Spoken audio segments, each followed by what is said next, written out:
Your hobbies don't feel fun anymore. They feel like pressure. Just another thing that you're failing at. The problem is you. You're doing this to yourself. I have been there. I've ruined hobbies that I used to absolutely love. So let's talk about why this happens and how to stop. In today's video, I'm gonna be breaking down why your hobbies don't feel fun anymore. And spoiler alert, it's not the hobby's fault. It is the way that we approach our hobbies nowadays. Most of us are just trying to enjoy our free time, but somehow we have turned even that into a source of stress. Let's start with the biggest culprit. Reason number one, you're making it about productivity. We can't just do something for the sake of doing it anymore. Everything has to have some kind of outcome, some kind of improvement, a growth attached to it. And it doesn't matter what hobby we're talking about, whether it's reading, drawing, crocheting, everything is about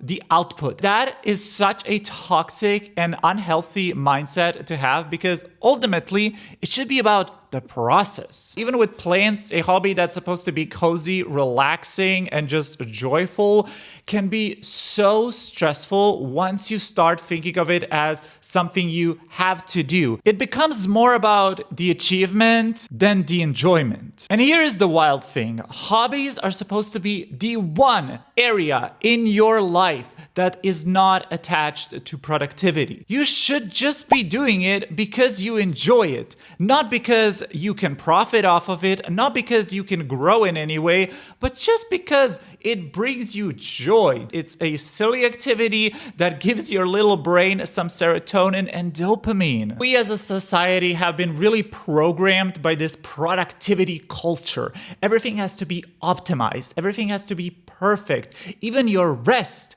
can't be just rest. It has to be productive rest. No. You can't have just regular fun. You have to have productive fun. And I have definitely been guilty of this as well with many of my hobbies. The prime example would probably be my art hobby. I used to love art. I was so lucky and fortunate to find a career in art. And it is sort of a double-edged sword because in a way, yes, you're super lucky because you managed to turn something that you're passionate about into a career. But on the other hand, you kind of lose that passion. I just wish that I didn't let it get to that point. So if you feel guilty for doing something that's unproductive or thinking of how you can always improve your life, improve your hobbies, I highly encourage you to just let go of that pressure. Not everything has to be productive.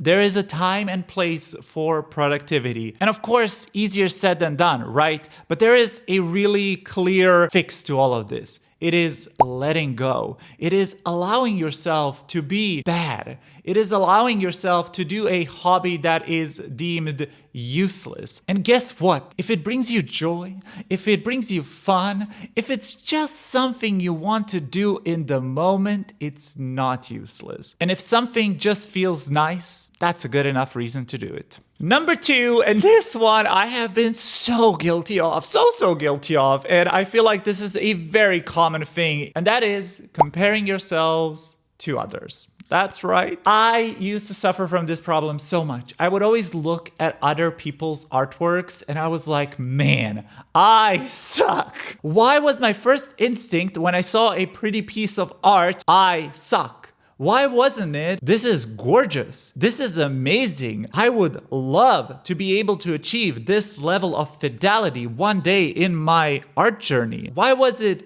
instantly negativity? And it goes for so many of my other hobbies. I constantly feel like others are reading a lot more than me, others are faster than me when it comes to running, others are better at playing video games, and all of these things are so silly. Why am I comparing my own experience, my unique experience, to somebody else's unique experience? We have two completely different, totally unrelatable lives. And of course, social media has absolutely made this problem worse. You scroll on Instagram, you see some TikToks, and it seems like everybody is living this perfect, productive life. You see their highlight reel. You see that 10-second moment in their lives that shows the perfect end result. You perhaps don't see the grueling hours of work, pain, tears, and suffering that went into that final product. You just see the final product. But you, however, know what goes on behind the scenes. You know how much you've struggled to get to that final product, and your final product isn't good enough as theirs. So you think, oh, I must suck. But you constantly have to remember that posting online, making content, most of the time, I would say like 99% of the time, 99% of the creators will upload their highlights. They will upload their best moments. They are curated. You will see what they want you to see. And now that I'm also making these YouTube videos, I constantly compare my YouTube videos to other creators. My videos aren't getting enough views. My videos aren't getting enough comments. Why don't I have as many subscribers as XYZ? All that is doing is killing my enjoyment for this hobby. I love being on YouTube. I love talking to the camera. I love sharing my thoughts, my opinions, and I just love connecting with you guys. That's what matters. The numbers, they don't matter at all. Are they nice? Yeah, of course. When a video does really, really well, it makes me very happy. At the core of this whole thing should be my enjoyment for making videos. Nothing kills a hobby faster than comparison. And the fix to this issue is a little bit uncomfortable, and I know you won't like the answer to it, but I truly believe that the fix to comparing yourself less to others is to really just take social media breaks, maybe even get off of social media completely. I try to limit which creators I'm watching, and if somebody is giving me that feeling of, oh, I'm not good enough, this person is so much better than me, I unfollow. And it's nothing personal. It has nothing to do with the creator. It has nothing to do with the content they're making. Baseline, this is unhealthy for me, and I'm gonna prioritize myself. I can't be watching your life because it makes my own life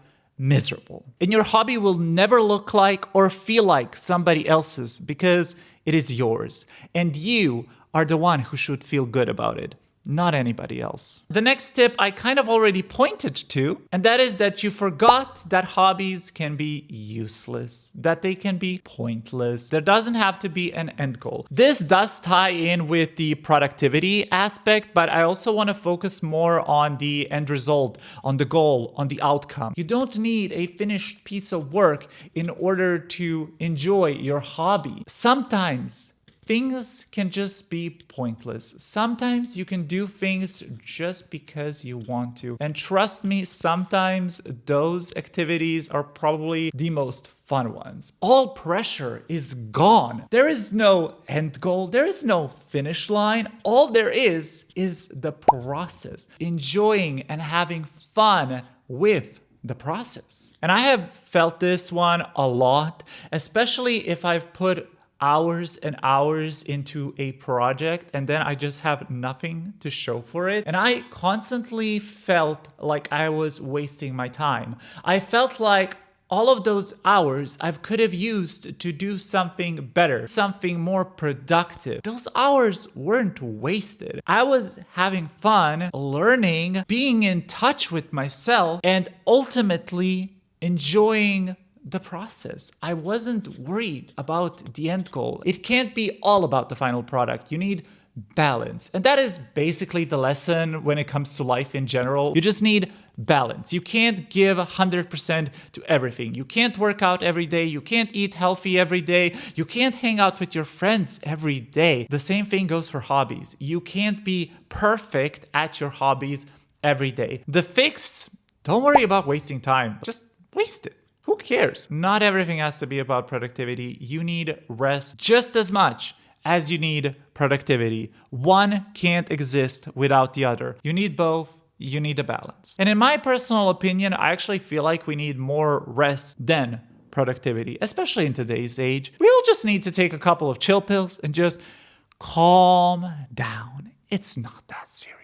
The fourth way to kill your hobby is by following somebody else's rules. This is a big one, y'all, but I feel like every single hobby has gatekeepers. People that will tell you that you're doing something wrong. And if you're not doing the hobby the exact way that they prescribe, you're not doing it right. You are not part of that hobby. The plant community is a big offender of this one. If somebody has a different approach to plant care and that doesn't align with the typical advice that you would see online, oh my god, that person gets absolutely shredded to pieces. They get shredded like a piece of chicken, which is ridiculous. As long as your plants are healthy and thriving and doing fine, you do you, boo. There are a million ways to do this hobby. There are so many ways to grow your plants, and none of them are wrong or right. I saw this discourse a lot a couple of years ago when it comes to no drainage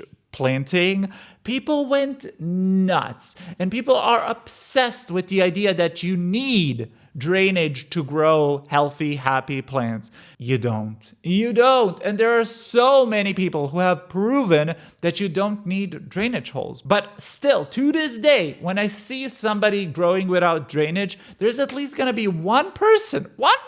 There's always that one fucker who will say, you're killing your plants, they're gonna get root rot. And I'm just like, girl, it's not your plant. Let people live. All of these hobbies just have people who are telling you how to do things. And if you follow their advice to a T, and if you only follow their advice, I don't think you can truly enjoy a hobby. My personal take and how I follow advice, especially online, I take a little bit from everybody. I don't just find one person and say, oh, you are right, this is the way I should, for example, grow my plants. No, I follow a bunch of people and I look at what they've done. And I take a little bit from this person. I take a little bit from that person. And that way I create my own unique way of growing plants that works for me. Pick and choose what works for you. Don't follow just one set of rules. Do not listen to people who are trying to guilt trip you or tell you that you're doing something wrong, that you are not part of a community because you're doing something different. Absolutely not. The fifth one is probably gonna offend some people. Having a lot of hobbies is fun, but when you have too many hobbies, it can get really stressful really fast, especially because in today's day and age, hobbies are so expensive and there is a market and there is a brand behind everything. For example, I have recently really gotten into running. I absolutely love running, but my God, the expense, the marketing that goes on in the running scene is crazy. Running right now is super trendy. It is super popular and brands are leveraging every single bit of it. They're jacking those prices up. All the gear, a basic shirt, basic like shorts, basic plastic clothing costs so much. And of course, going back to the comparison thing, you compare yourself to others and you see others wearing those like cute super duper outfits. So you think, oh, I need those cute outfits in order to be part of this hobby. But you don't. Now, of course, hobbies don't have to be expensive, but they are. They're quite expensive. And I would say the majority of hobbies out there are luxuries. I mean, there are obviously cheaper and better ways to approach them, but having too many and having to pay for too many definitely can get out of hand. And there's obviously the time constraints. Hobbies do take up a lot of time. There's also just the fact that we have a limited source of energy. We have a limited battery each and every day. Your battery isn't consistent. It is always changing. Having a lot of hobbies is lovely, it's great. However, having too many to the point where it's stressing you out, to the point where you're overwhelmed, that's when it gets a little bit unhealthy and a little bit toxic even. My suggestion to fix this is to really just pick a couple. You don't need to participate in every hobby, and people feel like they need to be a part of the trend. And that's fine. You can try something, but don't force it. And if you already have 20 other hobbies that you are ignoring, do you really need another one? Do you? I mean, no shade. And if you have the capacity for like 50 hobbies without burning yourself out, by all means, do all 50 hobbies. I love that for you. I'm not that girl. I can barely keep up with like 5 hobbies without absolutely wrecking myself. And I feel like most people are the same way. So my recommendations are limit your hobbies and try to feel like you're not missing out because you're not participating in the trendy hobby right now. There's a lot of good that came from social media. I can't deny that. I mean, you're watching me on YouTube and I would like to say that I'm a good thing. I hope so, at least. But I feel like there is just so much wrong with social media. There's a plethora of issues here, okay? And there is a lot of content out there. And number 6, why you're not enjoying your hobbies could be that you're consuming more than creating. There is such a thing as too much of a good thing. If you consume way more than you create, you just get into this loop where you're constantly comparing yourself, where you constantly feel like your ideas aren't good enough, that they're already seen, that you will never be able to achieve what is already achieved. So why even bother? And since we are on the topic of consuming, I do also just have to mention the vast consumerism that is behind every single hobby. And it is really easy to feel like you need all of those products. And I encourage you to do your hobbies with as little as possible. And then if you actually see the need for those better, fancier products, then get them. Don't get them just because you saw somebody else using it. And of course, consuming hobby content is a lot easier than doing hobby content. Something that I like to do is do my own hobbies while watching somebody else do theirs. I absolutely love doing plant care and just turn on a planty video in the background. That, I think, is a very healthy way to consume media. And also maybe try to just limit your time on social media. I seriously think you just need to limit your time on social media. I know it's a hard one to hear, but you need to put that phone away, girl. You need to. And speaking of social media and putting away your goddamn phone, my last point, my last reason why you may be killing your hobby is because you're trying to turn it into content. This goes back to the productivity that we talked about at the start of the video. Nowadays, it's all about content. Now, obviously, a lot of you out here watching are probably not content creators yourselves, but there are many people who want to be content creators. There are many people who are posting content because they find it fun or because they just want to share their hobbies, which is great. We need more of that.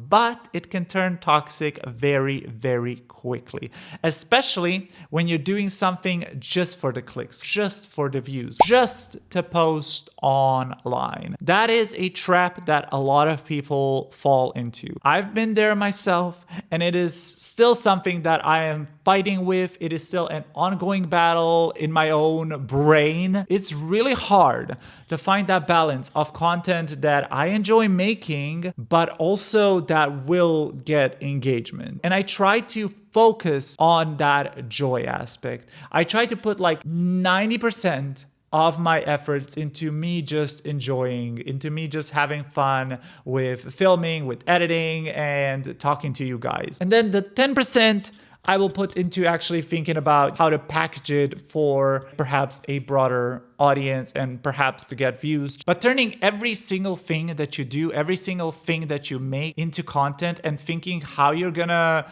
package it, how you're gonna showcase it, that is a problem. Let go of the constant need to post everything. Have things just for yourself. Keep things for yourself. Not everything has to be online. You can just make a thing and put it in a drawer and just you saw it, your eyes saw it, and that is perfectly fine. And with all of that being said, I would love to hear from you. Are there any hobbies that you used to enjoy but don't enjoy anymore? And are there any other tips that you would give to your younger self or to others on how to keep your hobbies sacred and how to actually continue enjoying them instead of viewing it as something you have to do, as some kind of chore? I would love to hear from you. Anyway, I do hope you enjoyed this video. I hope to see you in the next one. Thank you for watching and goodbye.